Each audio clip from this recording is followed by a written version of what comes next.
What's up with all these independent dystopian comics debuting with music to accompany them? The music is pretty catchy, and it does mirror the comic pretty well. Unfortunately, the tune is written way better than any of the dialogue in this book, so the Realm #1 is about to get dead.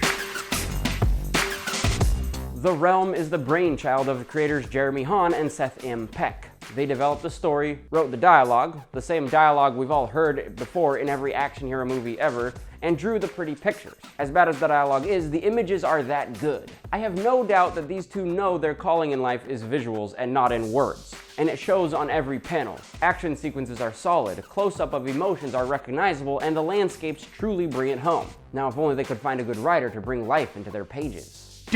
The pacing of this book also suffers at the hands of those inkers trying to write. It starts slow, then picks up to comparably immeasurable leaps and bounds. At first I thought maybe this was intentional and they wanted to convey a certain feeling.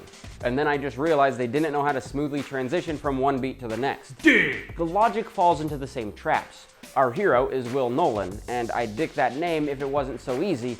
He carries a couple guns through this sparse land, and this king's guards have machetes and spears. An odd choice. And even more odd for the king to sick his poorly equipped goons on a better equipped mercenary who just proved he was an asset that could handle any threat thrown at him. Too much inbreeding, perhaps?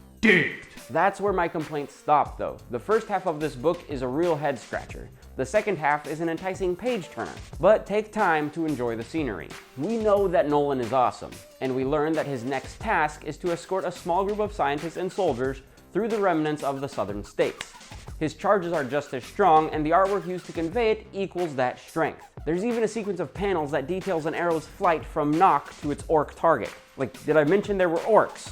The Realm #1 kicks off the series that will definitely be in my pull box. I can forgive the cliche dialogue for the incredible artwork, and despite its pacing problems, the character concepts are outstanding. All the pros and cons I've listed here are just the tip of the iceberg, but if you love Dungeons & Dragons, or a fun dystopian action comic, pick up The Realm because I'm giving it a 7 on the Richter scale. Like this video so we know if you guys want to see more Image comics get dicked. Share with your adventuring party so they know there are good fantasy comics out there. And let us know in the comments below why you think these two artists couldn't find a better writer for their super fun concept. Oh, and don't forget to come back next week for more.